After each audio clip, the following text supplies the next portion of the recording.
Hi everyone. In this video, we're going to go over peptides. So in the last video, we were discussing amino acids, and we said that when amino acids combine together, they create peptides. So we can have really simple peptides like dipeptides, where you just have two amino acids joined together, or you can have really long peptide chains, up to 40 to 50 amino acids long. And then anything beyond that we typically call a protein, but we'll talk about proteins later on. Okay, so let's make a peptide, and we'll just make a simple peptide with two amino acids. So let's say that we have alanine. Oh, whoops, let me change my marker color here. There we go. All right, so alanine looks like this, and its side chain is a methyl group. And we're going to combine that with glycine. Oh, whoops. I left out my alpha carbon. Now, glycine just has a hydrogen as its side chain group. So you can draw those in. You don't have to, though. You can leave them out. But the main idea here, or kind of the basic idea here, is we're going to combine the hydroxide group on the carboxylic acid with the hydrogen on the amino group from our other amino acid, and we're going to create a water molecule and then join our two amino acids together. So what we end up with is an amide bond between our two amino acid groups. And that would be our peptide bond.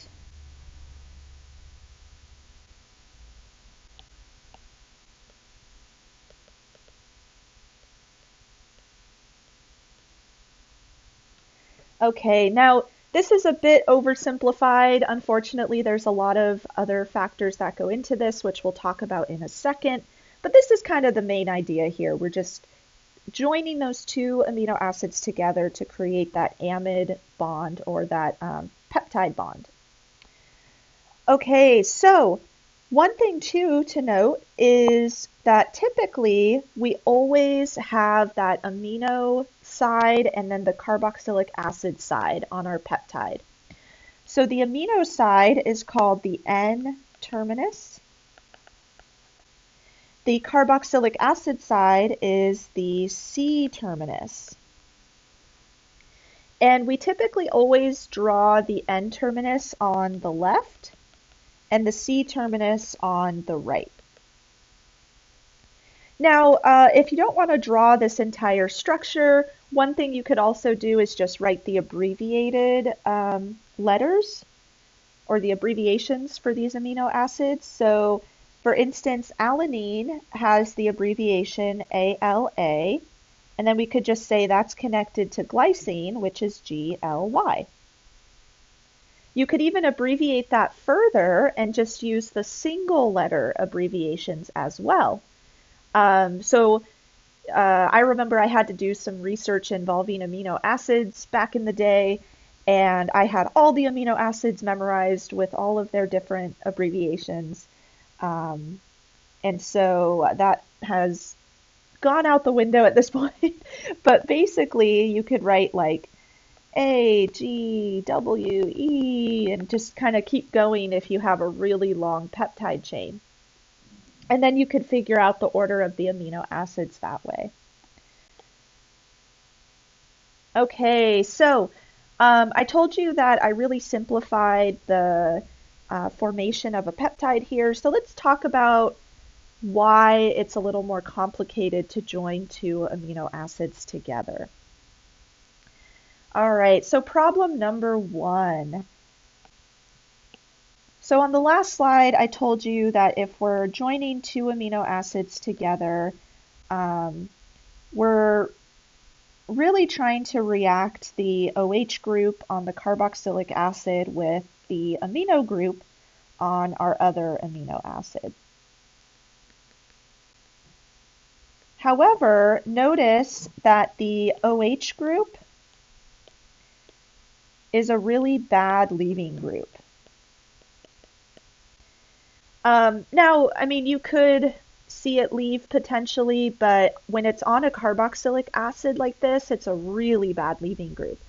So instead, we should probably convert that to something better. Otherwise, what will end up happening is we'll just see some simple acid-base chemistry where the nitrogen on the amino group will take a hydrogen from that carboxylic acid group.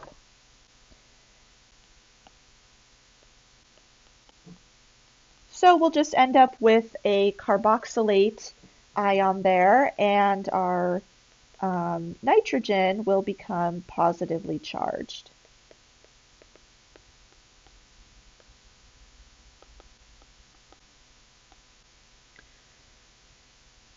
Okay, so again, what we need to do is convert that OH group into a better leaving group. So we could convert the carboxylic acid into an ester, or we could convert that carboxylic acid group into an acid chloride using thionyl chloride. And both of those would have way better leaving groups. However, an even better way is to use something called a peptide coupling reagent. And peptide coupling reagents are gentler, so we won't have any like violent reactions or anything.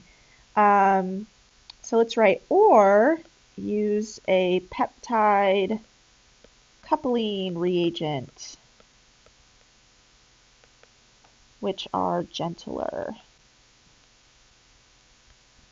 Okay, so let's look at an example of a peptide coupling reagent. All right, so let's say we have our amino acid, and I'm just going to abbreviate it so that we're only looking at the carboxylic acid because that will save a little bit of room and time. And what we're going to use here is the following.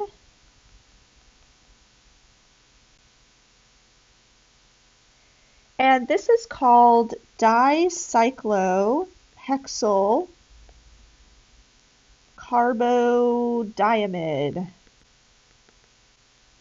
And if you don't want to say all that, you can just abbreviate this as DCC.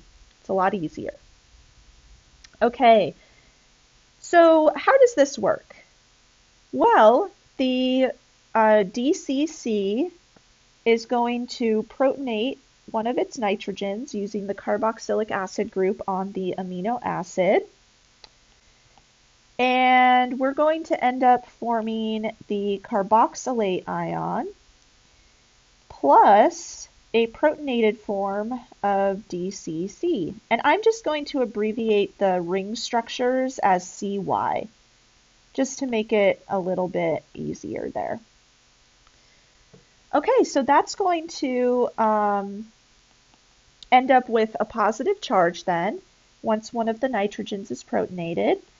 And the negatively charged carboxylate ion can then attack the central carbon, which will move electrons up to the positive nitrogen. So then we're going to form this kind of large intermediate.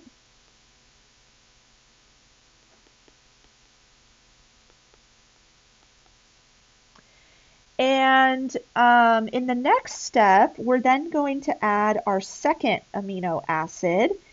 And we want to see a reaction occur between the carboxylic acid group on the first amino acid and the amino group of the second. So really what we've created here is a good leaving group, or a really good leaving group if you want. Okay, so let's add in our second amino acid.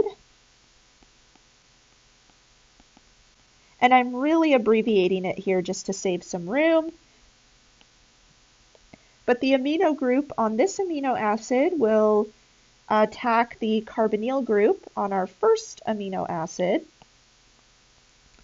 And then we're going to create a really complex structure here. So we've got a negative oxygen, we've got a positive nitrogen, and then we have our leaving group.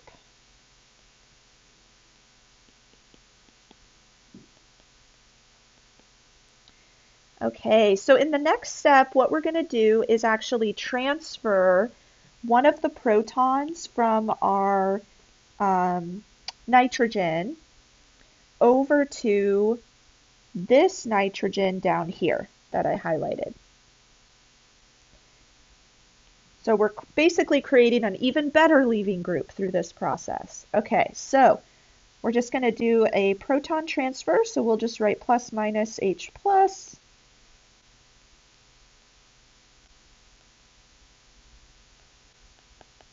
So now that nitrogen is neutral that we deprotonated, and the nitrogen that's down below will become positively charged. So this is where everything really happens. The oxygen is going to reform its double bond, and that's going to break the bond between carbon and our leaving group, and then electrons will move over to nitrogen in that process. Okay, so now we've joined together our first amino acid and our second amino acid. We created this peptide bond here. And then our byproduct is something called urea.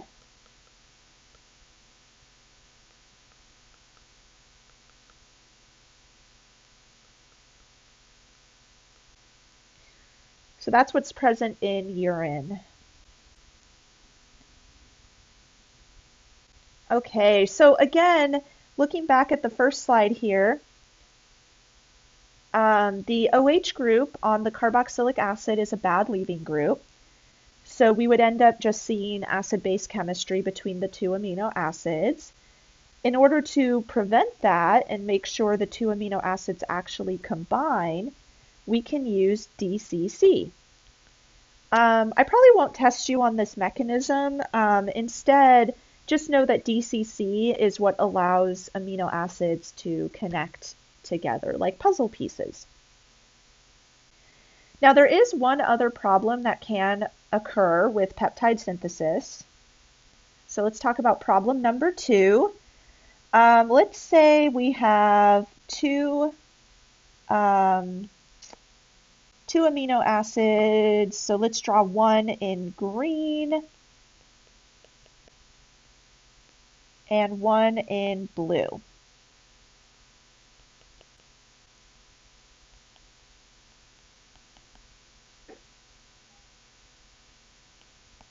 All right, and then let's say we want to connect them together. So we're going to use that peptide coupling reagent, DCC.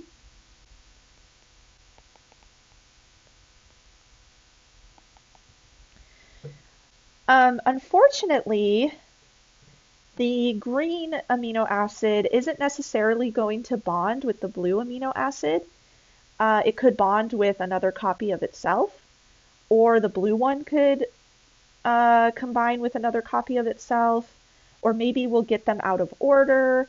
So we actually are going to end up with a mixture of products here, similar to aldol addition reactions. So for instance, we might end up with two green amino acids joining together.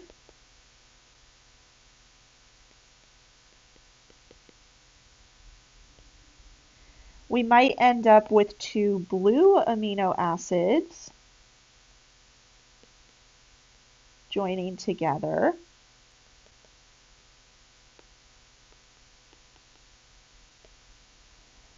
We could end up with the green amino acid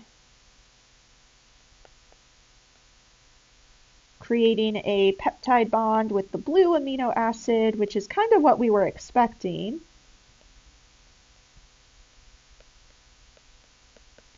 Or the blue amino acid might come first.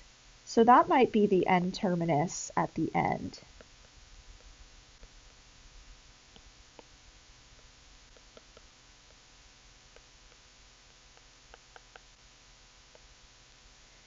So we have basically 25% probability of forming each of these.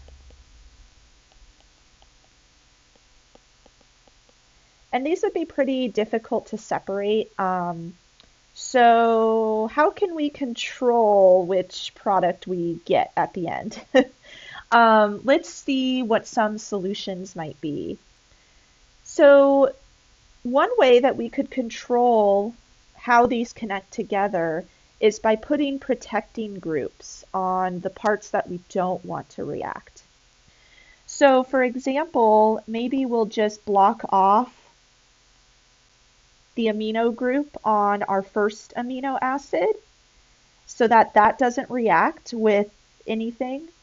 And then we'll block off the OH group on the second amino acid. So we're protecting those groups so that they don't react, and then that will kind of force the interaction between the carboxylic acid group of the first amino acid and the amino group of the second amino acid. Okay, so that means we need protecting groups for the amino side and the carboxylic acid side. So let's look at different types of protecting groups. So the first type of protecting group for amines is called Bach. It's a Bach protecting group. So this comes from tert-butyl oxycarbonyl. So butyl oxycarbonyl there. And this is probably the most common one that we'll see. So really the protecting group is an ester with a tert-butyl group on the end. So as an example, let's say we've got our amino acid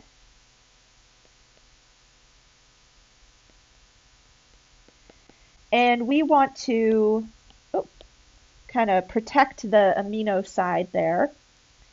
What we're going to do is react this with something called Bach anhydride.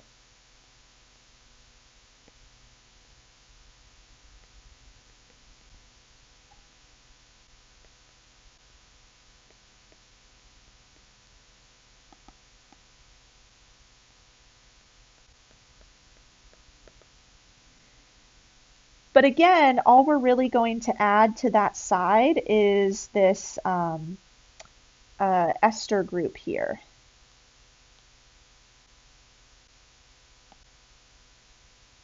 So we end up with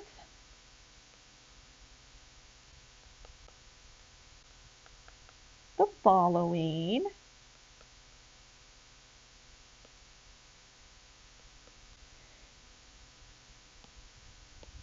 So now our that's not what I meant to do. Oh geez, let's see. Let me redraw that. Oh, technology.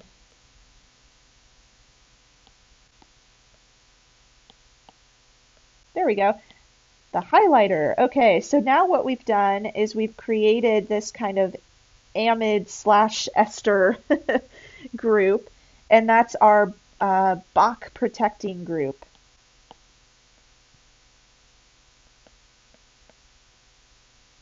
So that's going to prevent that side of the amino acid from reacting with anything else.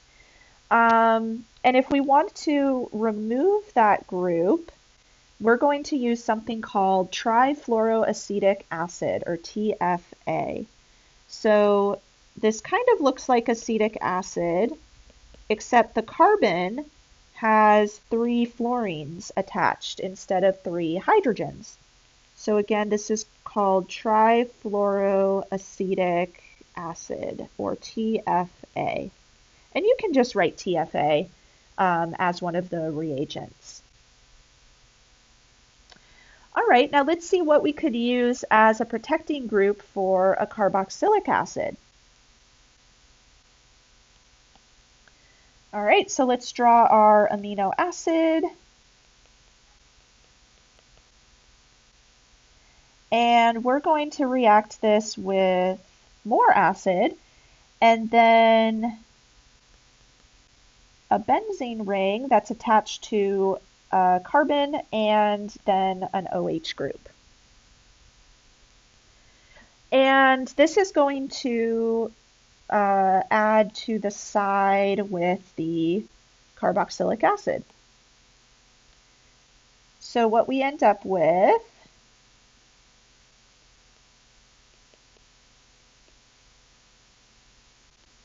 is this benzyl group.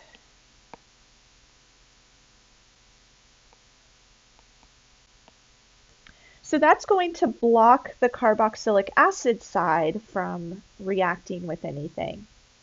Now, if you want to remove it later, there's a few different ways you can do that. You could just use hydrogen with palladium mixed with carbon, or you could use hydrobromic acid mixed with acetic acid, or you could use sodium hydroxide and water. So you can just pick your favorite one there, and any of those will work to remove that benzyl group. Okay, so let's look at an example of how this might work. So first, we're going to want to add those protecting groups onto the sides that we don't want to react. Okay, so let's draw our green amino acid.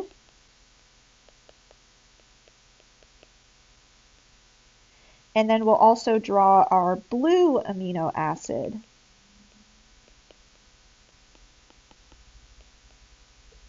Okay, so now we're going to protect them. And we want to block the amino group on our first amino acid, and then the carboxylic acid group on the second amino acid. Okay, so let's use our, let's see. So we're going to use that anhydride.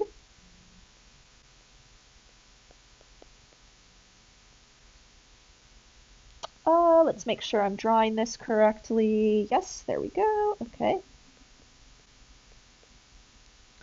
And that's going to add that Bach protecting group. Let's see.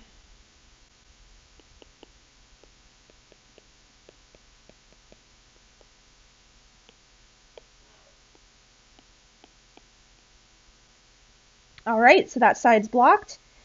And then on the other side, we're going to react that with acid and our benzyl alcohol group here.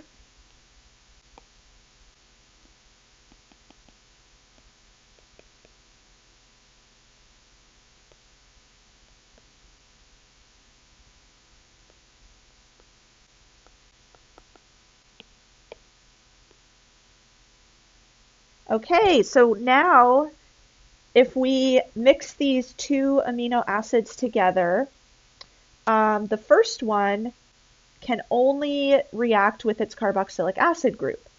The second amino acid can only react with its amino group. So now we can use DCC see.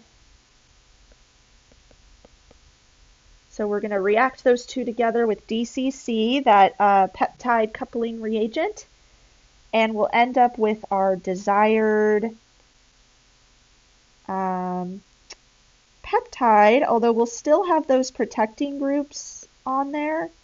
So we'll probably need to make sure to remove those.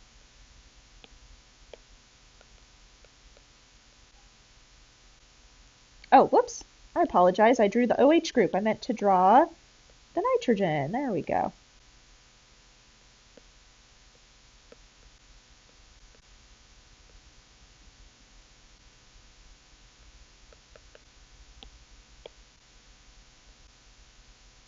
Okay, and then again, we're just going to use, for instance, that TFA, and then let's also use hydrogen and palladium/carbon, and that will remove those two protecting groups, and we'll get our desired peptide at the end.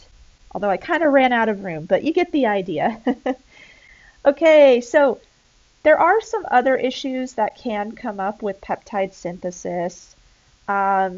So these are just kind of general issues that can come up. For instance, time. It just takes a lot of time to create these peptides. A dipeptide, maybe not as much time. But if you're trying to make a really long peptide with 40 to 50 amino acids, you have to, again, take into account the order of the amino acids. So you have to think about protecting groups and how you're going to protect them, and then connect all of the amino acids together. So really, it does depend on the length. Now, you can buy amino acids with protecting groups already on them. So that can help decrease the time it takes to make your peptide. But still, if you're trying to make like a 40 to 50 amino acid chain, that just can take forever. Also, the cost. You're, paying for those protecting groups, you're paying for the amino acids themselves. Sometimes you can get lucky and find small peptides that are already formed that are in the order you need, and then you could maybe add a couple more amino acids onto that, but it ends up getting pretty expensive. Additionally, the atom economy is really poor for peptide synthesis. So, for instance, looking at this last example, once we remove this protecting group and this protecting group, that's waste. And that's a lot of atoms in our waste.